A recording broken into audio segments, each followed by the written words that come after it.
I hope आप सभी लोग अच्छे होंगे और आपकी तैयारी अच्छी चल रही होगी। फ्रेंड्स, आप सभी को पता है हम अपने इस चैनल के माध्यम से यूपीपीएससी और यूपी ट्रिपल एससी से संबंधित रेगुलर स्टडी मटेरियल आपको प्रोवाइड करा रहे हैं। तो अभी उसी संबंध में मैं यूपी ट्रिपल एससी का जो 1262 पोस्ट के लिए जूनियर असिस्टेंट का एग्जाम है 27 अगस्त को, उसके लिए लगातार प्रैक्टिस सेट्स आपको प्रोवाइड करा रहा हूँ। इसमें हम 4 प्रैक्टिस सेट्स ऑलरेडी कर चुके हैं, तो अगर आपने अभी तक वो नहीं देखे हैं तो आप जाकर हमारी प्लेलिस्ट में वो देख सकते हैं। और हमारे चैनल पर अगर आप नए हैं तो प्लीज इसे रेगुलर अपडेट्स के लिए आप सब्सक्राइब कर लीजिए। तो चलिए देखते हैं। पहला हमारा सेक्शन है हमेशा की तरह हिंदी परिज्ञान और लेखन योग्यता। पहला, वाणी प्लस औचित्य का सही संधि शब्द कौन सा है? तो वाणी प्लस औचित्य, इसमें देखिए बड़ी ई है, तो मैंने आपको क्या बताया था। और इसमें कौन सी संधि है? इसमें साफ दिख रहा है यहाँ पर यण स्वर संधि है। तो आपकी 3 तरह की संधियां होती हैं, स्वर संधि, व्यंजन संधि और विसर्ग संधि। स्वर संधि आपकी 5 प्रकार की होती हैं, जिसमें मैंने कल आपको सारे क्लासिफिकेशन बता दिए थे। 3 दिन से हम लगभग इसके बारे में डिटेल में बात कर रहे हैं। दीर्घ स्वर संधि, वृद्धि स्वर संधि, गुण स्वर संधि, यण स्वर संधि और अयाधि स्वर संधि। ये 5 तरह की संधियां स्वर संधि की श्रेणी में आती हैं। तो देखिए, जो यण स्वर संधि है उसका क्या रूल था? यदि छोटी ई, बड़ी ई, छोटा ऊ, बड़ा ऊ और री से ऋषि के बाद कोई भिन्न स्वर आए तो क्या होगा? छोटी ई और बड़ी ई या में बदल जाएंगे हलंत के साथ, यानी आधे या में। छोटा ऊ, बड़ा ऊ किस में बदल जाएंगे? वा में हलंत के साथ, यानी आधे वा में। और जो री से ऋषि है वो हलंत के साथ रा में बदल जाएगा। तो आपका यहाँ पर वाण्योचित्य ये सबसे बेहतर इसमें ऑप्शन है, ऑप्शन ए। ठीक है, आगे चलते हैं। जीने की इच्छा के लिए एक शब्द क्या है? तो जीवन जीने की इच्छा को बोला जाता है जिजीविषा। ठीक है। पिपासु, देखिए पिपासु क्या होता है आपका? जो प्यासा हो या फिर जो कुछ पीने का इच्छुक हो, ठीक है, उसको पिपासु बोला जाता है। जिगीषु होता है जिसे जीतने की इच्छा हो, ठीक है, जिसके पास जो विजय पाने का इच्छुक हो। जिज्ञासु जो जानने का इच्छुक हो, और जानने की इच्छा क्या कहलाती है? जिज्ञासा। और जो जानने का इच्छुक हो उसे जिज्ञासु बोलते हैं। सही अर्थ वाला शब्द युग्म नहीं है। तो देखिए, अनिल अनल, हवा आग, ये अनिल का आपका मतलब क्या होता है? हवा। अनल आपका आग होती है, ठीक है।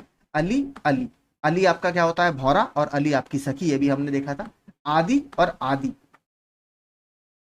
आरंभ और अभ्यस्त, ये भी ठीक है। बात करें इसकी, देखिए ये गलत है। जलज आपका कमल तो ठीक है, लेकिन जलद ये देखिए समुद्र का नहीं होता। जलद जो होता है ये आपका बादल का पर्यायवाची होता है, ना कि समुद्र का। ठीक है, तो आपका ऑप्शन डी इसमें सही होगा, क्योंकि ये युग्म गलत है। निम्न में से कौन सा शब्द अनेकार्थक है? तो इसमें कौन सा शब्द आपका अनेकार्थक है? तो देखिए, अंबर शब्द जो है ये अनेकार्थक शब्द है, क्योंकि अंबर का जो मतलब होता है वो वस्त्र भी होता है। अंबर का मतलब आपका आकाश भी होता है। बादल के लिए भी यूज अंबर किया जाता है। तो आपका अंबर जो है ये अनेकार्थक शब्द है। इनमें से एक शब्द मछली का पर्यायवाची नहीं है। मत्स्य है, मीन है और शफरी भी है। देखिए शफरी जो है ये भी कई बार आ चुका है, इसको भी याद रखिएगा। शफरी, लेकिन जलोदरी देखिए इससे संबंधित नहीं है। जलोदरी मछली का कोई पर्यायवाची नहीं होता। कृतज्ञ का विलोम शब्द क्या है? ये हम कर चुके हैं, इसका होता है कृतज्ञ। कृतज्ञ आपका वाक्यांश के लिए एक शब्द में भी आता है। किस सेंस में? जो उपकार को मानने वाला हो उसको कृतज्ञ बोला जाता है, और इसका अपोजिट क्या हुआ? कृतज्ञ, यानी जो उपकार को ना मानता। निम्नलिखित में से लुटेरा शब्द में कौन सा प्रत्यय प्रयुक्त हुआ है? अभी तक हम उपसर्ग के प्रश्न देखते थे, अब की बार इन्होंने प्रत्यय का प्रश्न हमें दिया है। तो लूट प्लस जो लुटेरा बना है आपका लूट प्लस एरा से बना है। लूट प्लस एरा, तो आपका एरा जो है इसमें ये प्रत्यय है, ऑप्शन ए। अखरोट शब्द किस विदेशी भाषा से आया है? तो देखिए अखरोट शब्द भी बहुत इंपॉर्टेंट है, और ये पश्तो भाषा का शब्द है। ठीक है, पश्तो भाषा का। और बात करें अगर अखरोट वगैरह का, देखिए वो भी बहुत पूछता है आपका तत्सम शब्द। तो अखरोट का तत्सम होता है अक्षोट। ठीक है, याद रखिएगा, अखरोट का तत्सम भी बहुत पूछता है, अक्षोट इसका तत्सम होता है। निम्नलिखित में से कौन सा तद्भव शब्द है? अगर तद्भव देखेंगे तो इष्टिका ईंट का होता है आपका, ये तत्सम है।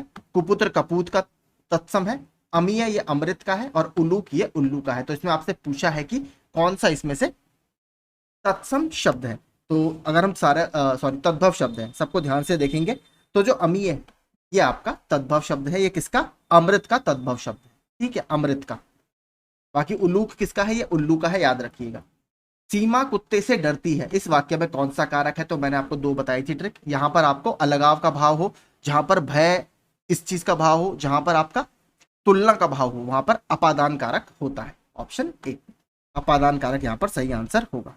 अगला, आम खाया जाता है, इसमें कौन सा वाच्य है? तो देखिए साफ दिख रहा है आम खाया जाता है। इसमें आम आपका क्या है? कर्म है। और इसके अनुसार क्रिया क्या है आपकी, खाई जाती है। तो यहाँ पर कर्मवाच्य का ये उदाहरण है, कर्मवाच्य, ऑप्शन बी। निम्नलिखित शब्दों में कौन स्त्रीलिंग नहीं है, रोटी, पानी, पूड़ी, नदी। तो अगर 12वें की बात करें, इसमें कौन सा स्त्रीलिंग नहीं है, तो देखेंगे पानी कोई स्त्रीलिंग नहीं है। आप जैसे मैं पानी पी रहा हूं या फिर पानी बह रहा है, इस तरीके से यूज किया जाता है। पानी बह रही है ऐसा हम नहीं लिखते, पानी बह रहा है। मैं वहां होकर आया हूं, इस वाक्य में अव्यय शब्द कौन सा है, तो देखिए हमने डेफिनेशन क्या पढ़ी थी अव्यय की। अव्यय ऐसे शब्दों को कहते हैं जिसके रूप में लिंग, वचन, पुरुष कारक इत्यादि के कारण कोई भी विकार उत्पन्न नहीं होता, यानी उसमें कोई परिवर्तन नहीं होता। तो यहां पर अगर हम शब्द देखेंगे तो कौन सा है, वहां, वहां पर इसमें कोई भी प्रभाव नहीं पड़ेगा, तो ये एक अव्यय है। यही इसकी ट्रिक है। देखिए आपके लिंग, वचन, कारक, इस सबसे इसमें कोई भी विकार उत्पन्न नहीं होता। अगला, निम्नलिखित वाक्यों में एक में सकर्मक क्रिया है, तो सकर्मक क्रिया इनमें से किस में है, तो सकर्मक और अकर्मक क्रियाओं के टाइप्स में आपको बता चुका था कि क्रिया के व्यापार के फल के आधार पर सकर्मक और अकर्मक क्रियाओं को हम बांटते हैं। तो आप मेरे पहले वाले वीडियोस वो देखते हैं। तो इसमें विद्यार्थी लिखता है, ठीक है, ये आपका जो है ये एक सकर्मक क्रिया का उदाहरण है। अगला, स्त्री शब्द का विशेषण है, तो स्त्री शब्द का विशेषण आरो यारो में बहुत बार आता है, स्त्रैण, ठीक है, स्त्रैण, ऑप्शन डी हमारा यहाँ पर सही है। हिंदी में कुल कितने सर्वनाम हैं, तो हिंदी में अगर टोटल हम सर्वनाम की बात करें तो कितने सर्वनाम है, टोटल सर्वनामों की संख्या हिंदी में 11 मानी जाती है। कौन कौन से, मैं, तू, आप, यह, वह, जो, सो, कोई, कुछ, कौन और क्या, ये टोटल इसमें 11 सर्वनाम आपके हिंदी में माने जाते हैं। संज्ञा के कुल कितने भेद हैं, तो संज्ञा के टोटल 5 भेद होते हैं। और किसी वस्तु, व्यक्ति या स्थान के नाम को संज्ञा कहते हैं, ये आप सभी ने पढ़ा ही होगा। तो संज्ञा के भेद कौन कौन से हैं, 5, व्यक्तिवाचक संज्ञा, जातिवाचक संज्ञा, भाववाचक संज्ञा, द्रव्यवाचक संज्ञा और समूहवाचक संज्ञा। तो ये इसके 5 टाइप है। आगे, वर्तनी की दृष्टि से शुद्ध शब्द कौन सा है, तो प्रज्वलित, ऑप्शन बी, ठीक है। ये उज्ज्वल में 2 आधे जा आते हैं, प्रज्वलित में नहीं आते। प्रज्वलित में केवल एक ही आधा जा आपका आता है, ठीक है, तो याद रखिएगा। डबल उसने इसलिए दिया है क्योंकि उज्ज्वल से लोग इसे काफी कंफ्यूज करते हैं। प्रज्वलित में केवल एक ही आधा जा आता है। स्पर्श व्यंजन के उदाहरण कौन से हैं, तो इसमें स्पर्श व्यंजन कौन से हैं, ता, था, दा, धा। पहला वाला ऑप्शन कौन सा है, छात्राज्ञा, छात्राज्ञा किस श्रेणी में आते हैं, छात्राज्ञा और श्रवण कुमार वाला श्रा, ये आपके संयुक्त स्वर की श्रेणी में आते हैं, संयुक्त व्यंजन, माफ कीजिए, संयुक्त व्यंजन की श्रेणी में आते हैं। यारा, लावा, ये आपके अंतस्थ व्यंजन की श्रेणी में आते हैं। शाह, सा, साहा, ये आपके ऊष्म व्यंजन या संघर्षी व्यंजनों की श्रेणी में आते हैं। झूठा सच के लेखक कौन है, तो झूठा सच के एक उपन्यास है, इसके लेखक है यशपाल जी, ठीक है, यशपाल जी के द्वारा लिखा गया है और ये भारत पाकिस्तान के विभाजन पर आधारित है, ठीक है। आगे चलते हैं, देखते हैं हम जो पद्यांश दिया है। साकार दिव्य गौरव विराट, पौरुष के पुंजीभूत ज्वाल, मेरी जननी के हिम किरीट, मेरे भारत के दिव्य भाल, मेरे नगपति मेरे विशाल, युग युग अजय निर्बंध मुक्त, युग युग गर्वोन्नत नित महान, निस्सीम व्योम में तान रहे, युग में किस महिमा का वितान, कैसी अखंड यह चिर समाधि, यतिवर यह कैसा यह अमर ध्यान, तू महाशून्य में खोज रहा, किस जटिल समस्या का निदान, उलझन का कैसा विषम जाल, मेरे नगपति मेरे विशाल, ठीक है। अब यहाँ पर पूछा है, देखिए आपसे, जो हिम किरीट शब्द का यूज किया गया है यहाँ पर, हिम किरीट, तो देखिए हिम किसके लिए यूज होता है, बर्फ के लिए, ठीक है, किसी ठंडी चीज के लिए हिम यूज किया जाता है। तो यहाँ पर हिम किरीट का अर्थ क्या होगा, इसका अर्थ होगा बर्फ का मुकुट, ठीक है। किरीट आपका किसके लिए यूज होता है, किरीट का अर्थ होता है मुकुट, तो हमें किरीट का एक पर्यायवाची भी मिला, किरीट अर्थात मुकुट। नगपति का विग्रह और समास क्या होगा, तो देखिए नग यहाँ पर पर्वत के लिए यूज किया जाता है, नग जो है पर्वत का भी एक समानार्थी है। तो अगर हम यहाँ पर देखेंगे तो नगपति का अर्थ क्या होगा, नगों यानी पर्वतों का पति, तो यहाँ पर कौन सा होगा, तत्पुरुष समास होगा। और संबंध तत्पुरुष अगर मैं पूरा बताऊं, संबंध तत्पुरुष, ऑप्शन सी हमारा यहाँ पर सही होगा। अगला देखते हैं, किस पंक्ति में कहा गया है कि हिमालय की शक्ति की ज्वालाओं का ढेर है, हिमालय शक्ति की ज्वालाओं का ढेर है।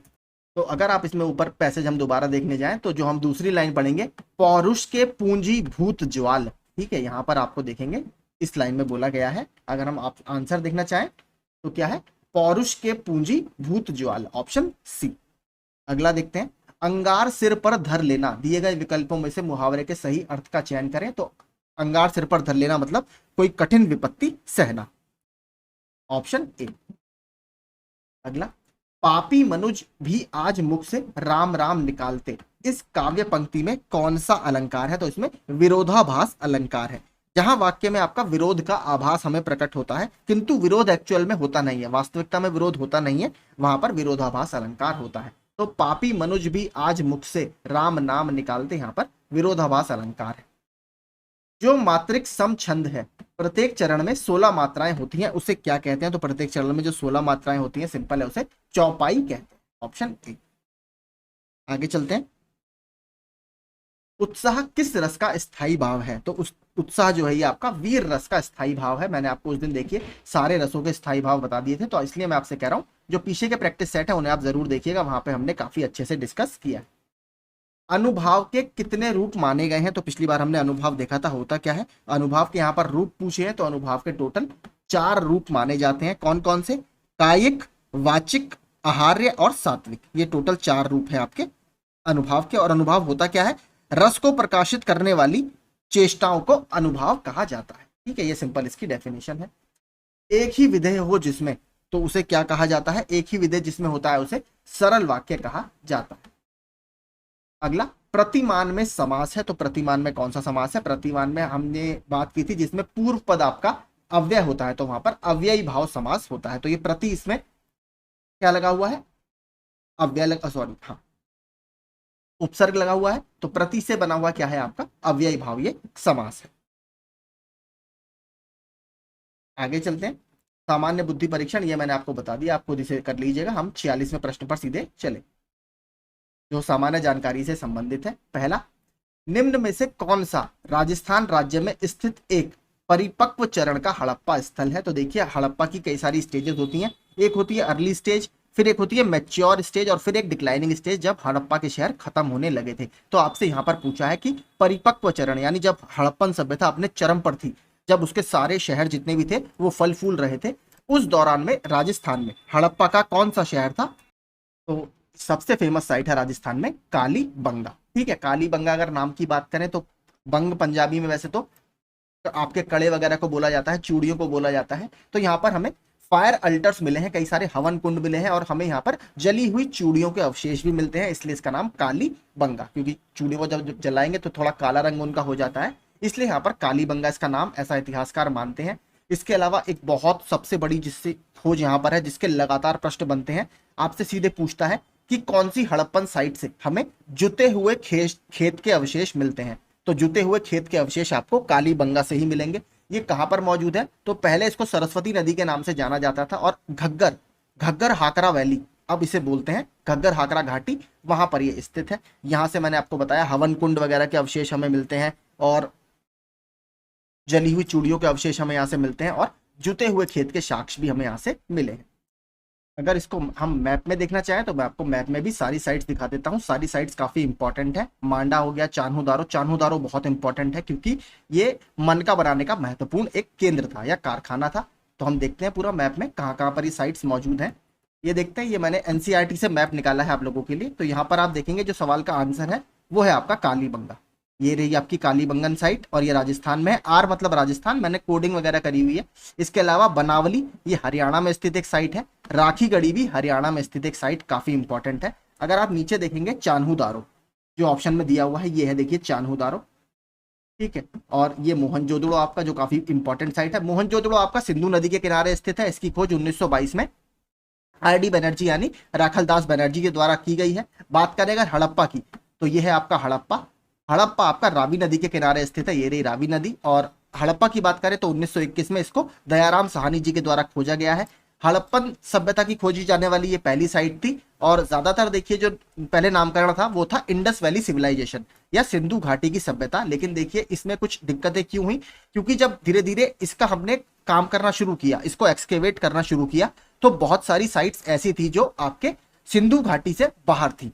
जैसे उत्तर प्रदेश में बात करें कुछ साइट्स हैं, कुछ साइट्स आपके दक्षिण भारत में भी हैं, जैसे लोथल वगैरह हैं यहाँ पर हैं। तो ये साइट्स क्या थी, इंडस वैली से बाहर थी। तो इसीलिए ये जो नाम था थोड़ा सा गलत होने लगा, सिंधु घाटी की सभ्यता, इसलिए जो इतिहासकार थे उन्होंने क्या कहा, जो पहली साइट सभ्यता में खोजी गई उसी के नाम पर इसका नामकरण करते हैं, तो इसीलिए इसका नाम अब हड़प्पन सभ्यता के नाम से या हड़प्पा सभ्यता के नाम से इसको जाना जाता है, क्योंकि वो इसकी खोजी गई सबसे पहली साइट थी। ठीक है, तो ये है। इसके अलावा मांडा आप यहाँ पर देख सकते हैं, ये रहा ऊपर, ये जम्मू कश्मीर में स्थित है और ये इसकी सबसे नॉर्दर्न मोस्ट साइट है, यानी सबसे उत्तरी साइट है। सबसे पश्चिमी साइट कौन सी है, ये रही आपकी सुक्ता जैंडोर। ठीक है, सबसे दक्षिणी साइट की बात करें तो सबसे दक्षिणी साइट आपकी यहां पर पड़ती है महाराष्ट्र में, उसका क्या नाम है, दायमाबाद। और अगर बात करें सबसे पूर्वी साइट की तो वो है आपके उत्तर पश्चिमी उत्तर प्रदेश में स्थित आलमगीरपुर, जो कि हिंडन नदी के किनारे पड़ता है। ठीक है, आलमगीरपुर याद रखिएगा, यमुना नदी की एक सहायक नदी है हिंडन नदी, उसके किनारे आलमगीरपुर पड़ता है। तो ये 4 साइट्स आपकी बहुत इंपॉर्टेंट है। ठीक है, आई होप मैप से आपको काफी समझ में आ गया होगा। हर्षचरित कन्नौज के शासक हर्षवर्धन की जीवनी है, यह उनके दरबारी कवि के द्वारा संस्कृत में रचित है। तो उनके दरबारी कवि कौन थे, बाणभट्ट जी थे। ठीक है, तो बाणभट्ट के द्वारा 2 किताबें लिखी गई हैं आपकी, एक तो लिखी गई है हर्षचरित और दूसरी है कादम्बरी। ठीक है, कादम्बरी को पूरा करने से पहले ही उनकी मृत्यु हो गई थी, बाद में उनके पुत्र के द्वारा इस रचना को पूरा किया गया था। ठीक है, याद रखिएगा। और पुत्र का क्या नाम था उनके, भूषण भट्ट जी। ठीक है, तो भूषण भट्ट के द्वारा इसको पूरा किया गया था। देखिए, और बाकी जो राइटर्स हैं ये भी बहुत इसमें इंपॉर्टेंट है। कंबन की बात करें तो कंबन ने लिखी है तमिल रामायण, जो वाल्मीकि जी की रामायण है उसके आधार पर कंबन ने तमिल भाषा में रामायण की रचना की है, याद रखिएगा। बात करें दांडन की, दांडन की तो बहुत इंपॉर्टेंट 2 किताब हैं, एक तो है आपकी काव्यदर्श, याद रखिएगा। ठीक है, काव्यदर्श, और एक जो इससे भी इंपॉर्टेंट है वो है दशकुमार चरितम। दशकुमार चरितम मैचिंग में लगातार पूछता रहता है, तो वो डांडी की बुक है। इसके अलावा एक अवंती सुंदरी करके भी इनकी बुक है, वो भी याद रखिएगा, अवंती सुंदरी।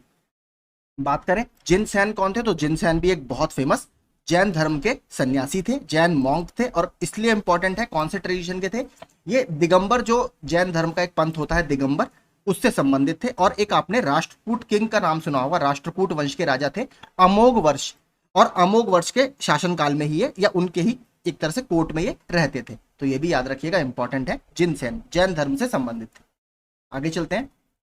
दीवाने कोही के रूप में विख्यात कृषि विभाग किसके द्वारा बनाया गया था, तो जो दीवाने कोही था आपका, ये बेसिकली एग्रीकल्चर वगैरह को लोन देने के लिए बनाया गया था, किसके द्वारा, तो ये मोहम्मद बिन तुगलक ने बनाया था। ठीक है, मोहम्मद बिन तुगलक, ये याद रखिएगा, इंपॉर्टेंट है। मोहम्मद बिन तुगलक और भी बहुत कारणों से बहुत फेमस है, क्यों, इन्होंने राजधानी दिल्ली से कहां पर अपनी ट्रांसफर की थी, दौलताबाद में ट्रांसफर की थी। इसके अलावा इन्होंने टोकन करेंसी चलाई थी। ठीक है, टोकन करेंसी काफी इंपॉर्टेंट है। जो चाइना का एक राजा था कुबलई खान, ठीक है, कुबलई खान से प्रभावित होकर इन्होंने टोकन करेंसी चलाई थी, लेकिन वो एक तरह से पूरा विफल हो गया था। दिल्ली सल्तनत के जितने भी सुल्तान हुए उसमें सबसे ज्यादा पढ़े लिखे यही थे, लेकिन इनका शासनकाल बहुत ज्यादा उठापटक से भरा रहा, क्योंकि इनके जो एक्सपेरिमेंट्स थे वो ज्यादा सक्सेसफुल नहीं हो पाए। तो दीवाने अमीर को ही आपका किससे संबंधित है, कृषि विभाग से संबंधित है, लोन से संबंधित है। मोहम्मद बिन तुगलक ने इसकी स्थापना की थी। और बात करें मोहम्मद बिन तुगलक के बचपन का नाम था जौना खां। तो फिरोज शाह तुगलक जो बाद में आए, जो बाद में राजा बने, फिरोज शाह तुगलक ने इनके ही नाम पर, इनके बचपन के नाम पर जौनपुर शहर की स्थापना की थी, जहां पर बाद में आपने देखा होगा जो शर्की राजवंश था उन्होंने अटाला मस्जिद, लाल दरवाजा मस्जिद जौनपुर में ही बनाई है। जौनपुर को पूर्व का शिराज भी कहा जाता था। ठीक है, पूर्व का शिराज, ये भी याद रखिएगा, या शिराज ए हिंद। ठीक है, शिराज ए हिंद या पूर्व का शिराज जौनपुर को बोला जाता है। जौनपुर की स्थापना फिरोज शाह तुगलक ने की है। आगे चलते हैं। हुमायूं ने अपनी सत्ता को पुनः प्राप्त करने के लिए किस सूरी राजा को हराया था, तो देखिए पहले बैटल ऑफ कन्नौज और बैटल ऑफ बिलग्राम में, ठीक है, या चौसा में किससे हार गए थे, ये शेरशाह सूरी से 2 बार लगातार हार गए थे। इसके बाद ये भारत से बाहर चले गए थे, लेकिन कलिंजर के एक एक्सपेडिशन के दौरान शेरशाह सूरी की मृत्यु हो जाती है, तो हुमायूं को दोबारा से वापस आने का मौका मिल जाता है। वापस बैरम खान इनकी सेना को लीड करता है बाद में 1555 में, और 1555 में जो सिकंदर सूरी होता है, सिकंदर सूरी को हराकर ये दोबारा से अपनी मुगलों की स्थापना भारत में करते हैं 1555 में। लेकिन 1556 में फिर इनकी डेथ हो जाती है अपनी लाइब्रेरी शेर मंडल से गिरकर। ठीक है, शेर मंडल इनकी लाइब्रेरी का नाम होता है, वहां से ये गिर जाते हैं और इनकी मृत्यु हो जाती है। फिर 1556 में पंजाब के कलानौर में अकबर का राज्यारोहण होता है और वो 1605 तक भारत में राज करता है।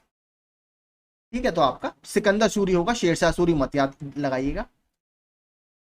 किस देश के साथ भारत की सबसे लंबी अंतरराष्ट्रीय सीमा लगी हुई है, तो टॉप के 3 तो हमें सभी को याद रखने ही पड़ेंगे। सबसे लंबी सीमा हमारी किसके साथ है? बांग्लादेश के साथ है, लगभग 4096 किलोमीटर की। दूसरे नंबर पर बात करें तो हमारी चीन के साथ लगभग 3488 किलोमीटर की सीमा है, जो अलग अलग राज्यों में है। हिमाचल प्रदेश में है, सिक्किम में है, उत्तराखंड में है, लद्दाख में है और अरुणाचल प्रदेश में है। अरुणाचल प्रदेश वाले जो बाउंड्री है उसको किस नाम से जानते हैं? मैकमोहन लाइन के नाम से जानते हैं। ठीक है, इसके अलावा बात करें तीसरे नंबर पर किसकी रैंक है? तीसरे नंबर पर पाकिस्तान है, जिसके साथ हमारी लगभग 3323 किलोमीटर लंबी सीमा रेखा है। और पाकिस्तान के साथ हमारी बाउंड्री को रेड क्लिफ लाइन के नाम से जाना जाता है। इसके पाकिस्तान के साथ कौन कौन से स्टेट सीमा शेयर करते हैं? जम्मू कश्मीर करता है, लद्दाख करता है, गुजरात करता है, पंजाब करता है और राजस्थान करता है। इन सभी में देखिए एक बार ये पूछ लिया था सबसे लंबी सीमा पाकिस्तान की हमारे किस राज्य के साथ है, तो ऑब्वियस है राजस्थान, काफी बड़ा स्टेट है, तो राजस्थान के साथ ही हमारी पाकिस्तान की सबसे लंबी सीमा है। और यहाँ पर आपने पता होगा बॉर्डर सिक्योरिटी फोर्स BSF इसको गार्ड करती है। इसके बाद बात करें अगर, तो चौथा रैंक है आपकी नेपाल की। ठीक है, चौथे नंबर पर नेपाल है, 1751 किलोमीटर। उत्तर प्रदेश का मैं आपको बता चुका हूं, उत्तर प्रदेश एकमात्र अंतरराष्ट्रीय देश से सीमा साझा करता है वो नेपाल है। 579 किलोमीटर के आसपास हम इससे सीमा साझा करते हैं। और 7 हमारे जिले हैं जो उससे सीमा साझा करते हैं। मैंने 7 के नाम आपको मैप दिखाकर बता दिए थे, इसका भी थोड़ा सा मैप देख लेते हैं, हमें और बेहतर समझ में आ जाएगा। ठीक है, यहाँ से हम देखेंगे अगर, तो ये पूरा आपका ये क्या हो गया, इस वाली लाइन की मैं बात कर रहा हूँ, एक मिनट जरा, ये वाली लाइन पूरी, ये आपकी अरुणाचल प्रदेश वाली जो बाउंड्री है, ये आपका चाइना है, ये अरुणाचल प्रदेश है हमारा। ठीक है, तो ये पूरी लाइन मैकमोहन लाइन के नाम से जानी जाती है। इसके बाद सिक्किम से चीन सीमा साझा करता है, ये उत्तराखंड हो गया, ये हिमाचल प्रदेश हो गया, तो ये राज्य हमारे चीन से सीमा साझा करते हैं। यहाँ पर आपका जम्मू कश्मीर लद्दाख हो गया। ठीक है, इसके अलावा अगर बात करें हम पाकिस्तान की, तो पाकिस्तान को आप यहाँ से देख सकते हैं, ये भी जम्मू कश्मीर लद्दाख हो गया, फिर आपका यहाँ से तो ये राजस्थान हो गया पूरा, इधर गुजरात हो गया। ठीक है, और यहाँ पे आपका पंजाब हो गया। ये हो गया आपका बांग्लादेश, बांग्लादेश के साथ पूरी सीमा हमारी ये लगी हुई है। ठीक है, ये पूरा आपका बांग्लादेश है। और एक बार पूछ लिया था त्रिपुरा 3 तरफ से घिरा हुआ है, किससे? त्रिपुरा 3 तरफ से बांग्लादेश से घिरा हुआ है, ये आपका बांग्लादेश हो गया। ठीक है, तो यही देखिए पूरा मैप है। आई होप इससे आपको बेहतर एक आइडिया लग गया। चलिए आगे चलते हैं। दक्कन के पठार के पूर्वी और दक्षिणी भाग में कम वर्षा वाले क्षेत्रों में क्रिस्टलीय आग्नेय चट्टानों पर क्या विकसित होती है? तो देखिए जहां पर रेन शेडो एरिया होता है, जहां पर बारिश आपकी कम होती है, वहां पर किस तरीके की मिट्टी हमें देखने के लिए मिलती है? तो वहां पर रेड सॉइल डेवलप होती है। ठीक है, रेड सॉइल या लाल मिट्टी। भारतीय महासागर में सबसे छोटा द्वीप देश कौन सा है? तो इंडियन ओशन में सबसे छोटा है आपका मालदीव। सबसे बड़ा कौन सा है आपका? मेडागास्कर, याद रखिएगा मेडागास्कर काफी बड़ा आइलैंड है, तो मालदीव सबसे छोटा है। आगे, दोराबजी टाटा द्वारा Tata iron and steel company TISCO की स्थापना किस वर्ष में की गई थी? तो ये झारखंड के जमशेदपुर में, इनका नाम जमशेदपुर जो नाम है वो इन्हीं के नाम पर पड़ा है, जमशेदजी टाटा के नाम पर। तो ये 1907 में जमशेदपुर में स्थापित की गई थी। अगला देखते हैं, भारतीय संविधान के किस अनुच्छेद में नागरिकता के अधिकारों की निरंतरता का उल्लेख है? तो हमारे संविधान के भाग 2 में अनुच्छेद 5 से लेकर 11 तक नागरिकता का उल्लेख किया गया है।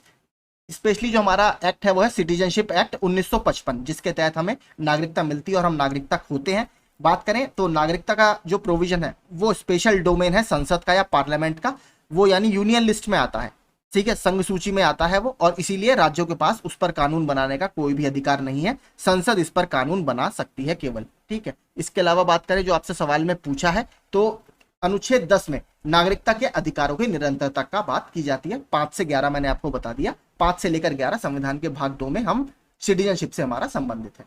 सार्वभौमिक वयस्क मताधिकार के आधार पर चुनाव कराने वाला भारत का पहला राज्य कौन सा था? तो यूनिवर्सल एडल्ट फ्रेंचाइज, मैंने आपको कल बताया था इलेक्शन कमीशन ऑफ इंडिया जब हम पढ़ रहे थे, 324, 325 और 326। तो अनुच्छेद 326 में सार्वभौमिक वयस्क मताधिकार यानी UAF, यूनिवर्सल एडल्ट फ्रेंचाइज की बात की जाती है। और पहला राज्य कौन था जिसने इस आधार पर चुनाव कराए थे? तो देखिए दुनिया में सबसे पहले अगर बात करें तो 1919 में जर्मनी में इस आधार पर चुनाव हुए थे। एक मिनिमम उन्होंने एज बनाई थी कि हाँ इसके ऊपर सभी लोगों को वोट देने का अधिकार है। हालांकि उसमें महिलाएं वगैरह उस समय शामिल इतनी नहीं होती थी।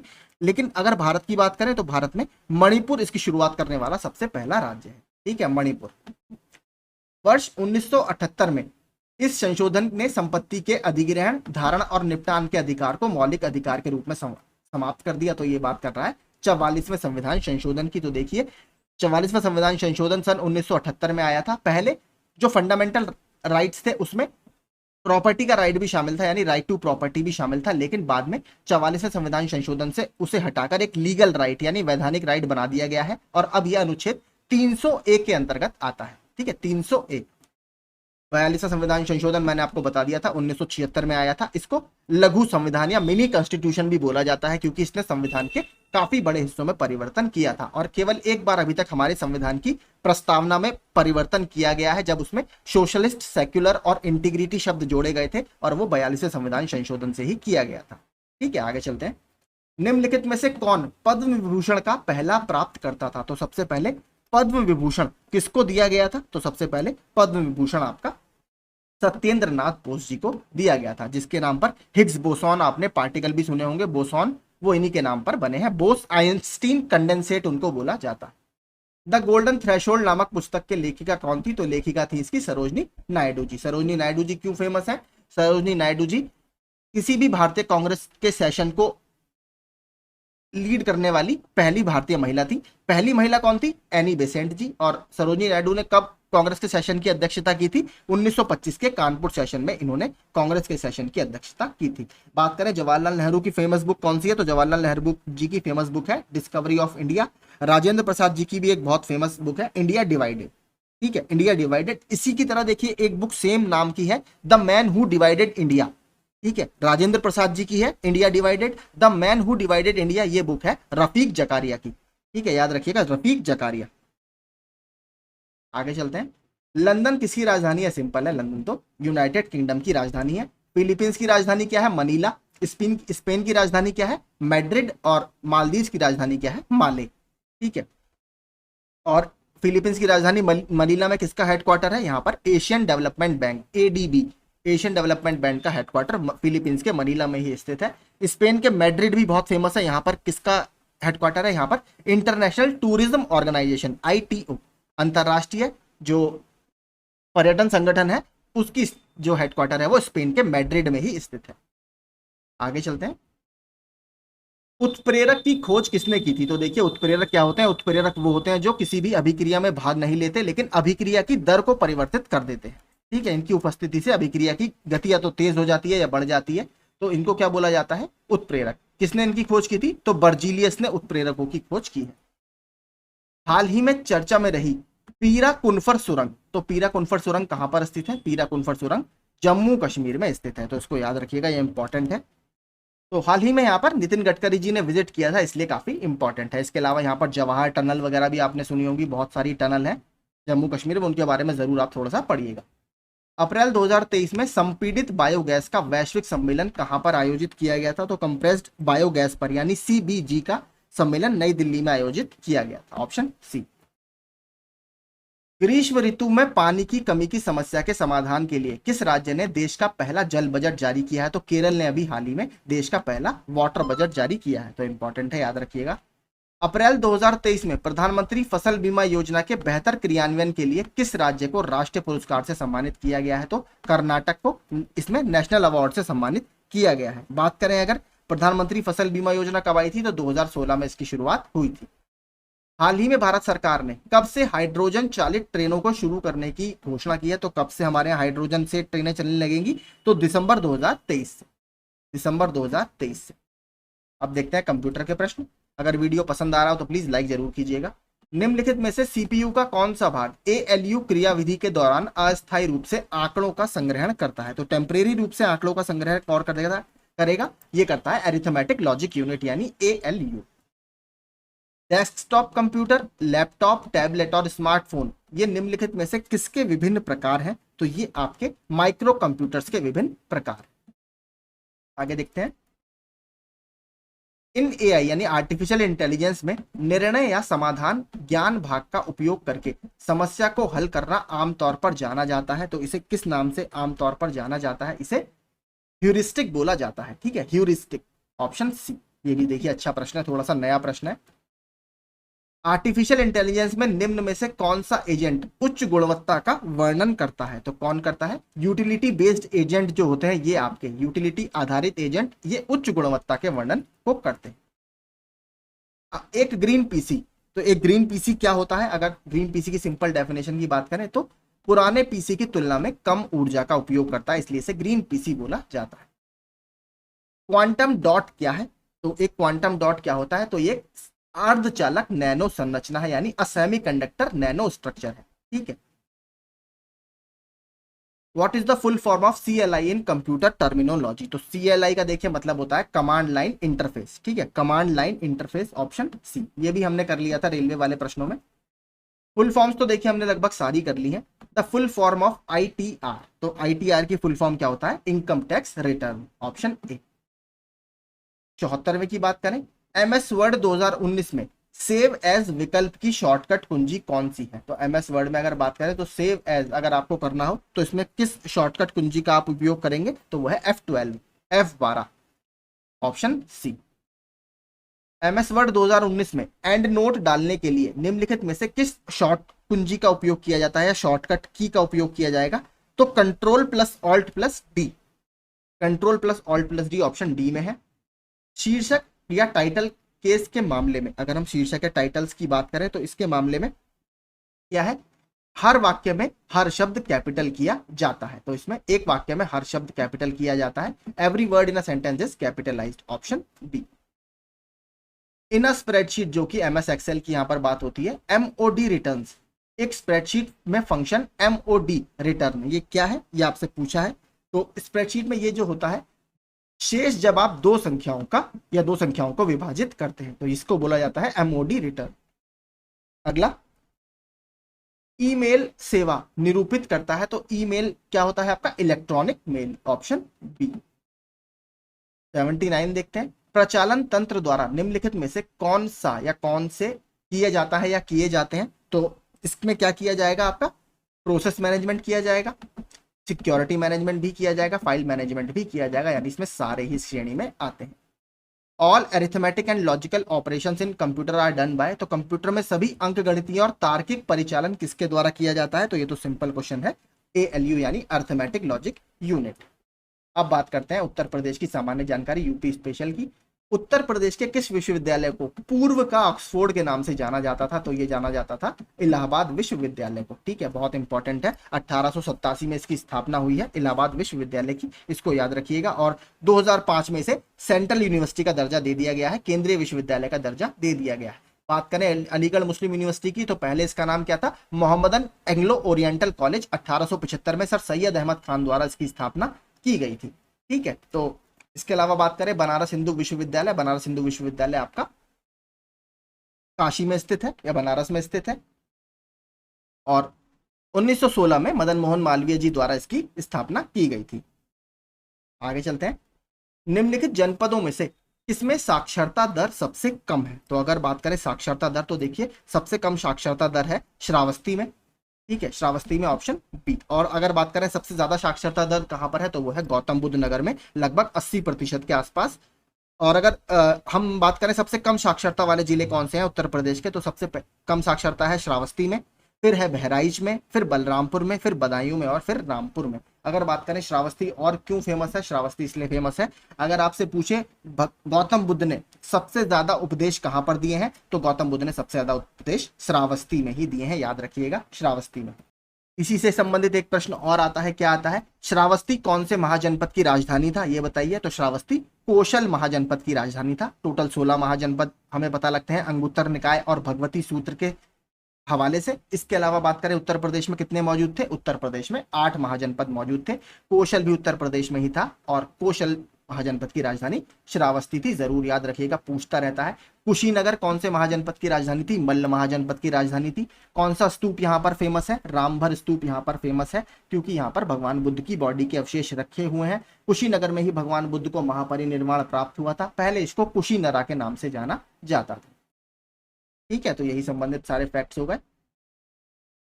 आगे चलते हैं, कुशीनगर में ही देखिए यहाँ इंटरनेशनल एयरपोर्ट भी है इस समय, भारत का तीसरा, उत्तर प्रदेश का तीसरा इंटरनेशनल एयरपोर्ट यहीं पर है। पहले दो कहां पर है? वाराणसी और लखनऊ में है। इसके अलावा 2 और बन रहे हैं, कहां पर? अयोध्या में और जेवर में, जो कि नोएडा के पास है। प्रधानमंत्री किसान सम्मान निधि के तहत लाभ प्राप्त करने के संबंध में उत्तर प्रदेश राज्य को कौन सा स्थान प्राप्त है? तो प्रधानमंत्री किसान सम्मान निधि है, इसमें आपको पता होगा 6,000 रुपए 2-2 हजार की 3 किस्तों के रूप में भेजे जाते हैं जो भी इसमें एलिजिबल होते हैं। अगर इसमें बात करें तो कब इसको प्रारंभ किया गया था? तो इसको 2019 में प्रारंभ किया गया था, ठीक है। और इसमें रैंक उत्तर प्रदेश को पहली मिली हुई है, पहली, क्योंकि बड़ा स्टेट है और कृषि प्रधान राज्य भी है, तो यहाँ पर इस तरह की चीज होनी ही थी। उत्तर प्रदेश में किसान बही योजना शुरू की गई थी, ये इन्होंने परीक्षा वाणी से सीधे प्रश्न उठाया है, तो ये 1992 में शुरू की गई थी, ठीक है, 1992 में। अब तक उत्तर प्रदेश में कितनी महिलाएं मुख्यमंत्री के पद पर रही हैं? तो 2 महिलाएं मुख्यमंत्री के पद पर रही हैं। एक तो है कौन, सबसे पहली मुख्यमंत्री कौन थी? सुचेता कृपलानी जी, जो किसी भी भारतीय राज्य की पहली महिला मुख्यमंत्री थी। 1963 से 1967 तक पद पे रही हैं। उसके बाद बहन कुमारी मायावती जी को इस पद पर चुना गया है, और जो कम से कम 4 बार उत्तर प्रदेश की मुख्यमंत्री रही हैं। तो 2 महिला मुख्यमंत्री अभी तक प्रदेश ने देखी है। उत्तर प्रदेश का एकमात्र मुक्त विश्वविद्यालय ओपन यूनिवर्सिटी कौन सी है? तो आपका पुरुषोत्तम दास टंडन, ऑप्शन सी, राजर्षि पुरुषोत्तम दास टंडन मुक्त विश्वविद्यालय। उत्तर प्रदेश के निम्नलिखित जिलों में से कहां अनुसूचित जातियों की संख्या सर्वाधिक है? तो अनुसूचित जाति यानी एससी की बात कर रहा है, तो एससी की जो पॉपुलेशन है सबसे ज्यादा कहां पर है? वो है आपके सीतापुर में, ऑप्शन बी, ठीक है, सीतापुर में सबसे ज्यादा है, याद रखिएगा। और अगर परसेंटेज के हिसाब से देखिए बात करें तो परसेंटेज वाइज कौशाम्बी में सबसे ज्यादा है। अनुसूचित जनजातियों की बात करें तो वो कहां पर मिलती है? सोनभद्र में।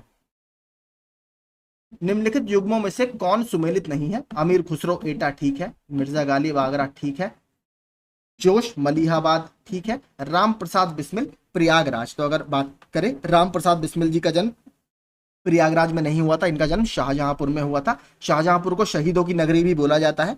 और काकोरी, जब ट्रेन डकैती हुई थी, काकोरी षड्यंत्र हुआ था, उस केस में ये पकड़े गए थे और फिर इनको इसमें फांसी दे दी गई थी। और फांसी से पहले देखिए इनसे पूछा भी गया था कि आप क्या करेंगे, तो इन्होंने कहा था कि मैं सिर्फ अपनी माँ का दूध पीऊंगा। इन्होंने एक ऐसा सेंटेंस भी बोला था, तो काफी ज्यादा उग्र क्रांतिकारी ने माना जाता है।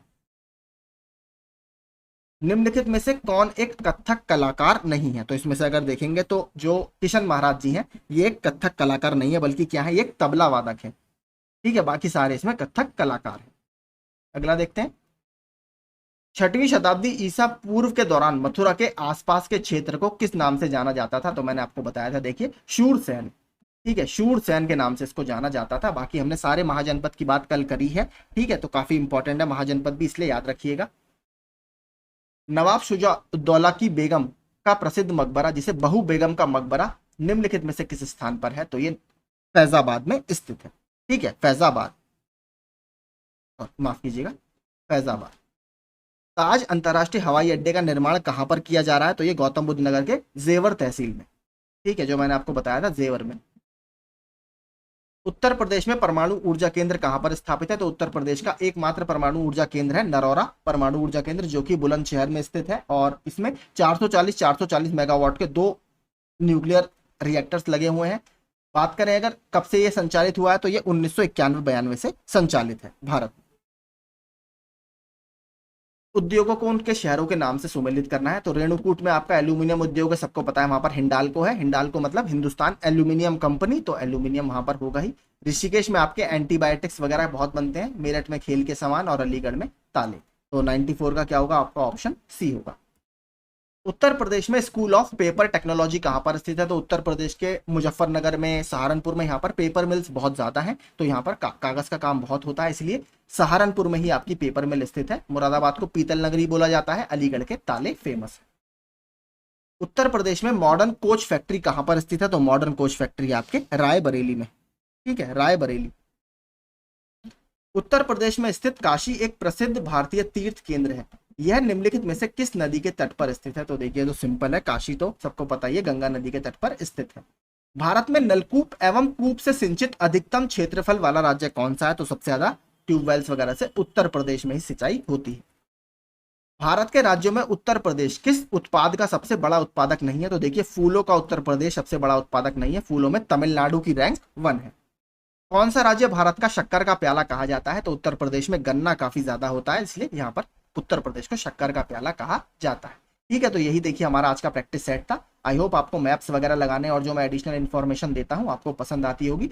अच्छा लगता हो वीडियो तो हमारा चैनल आप सब्सक्राइब कर सकते हैं। ऐसे ही और वीडियोस के लिए। Thank you so much.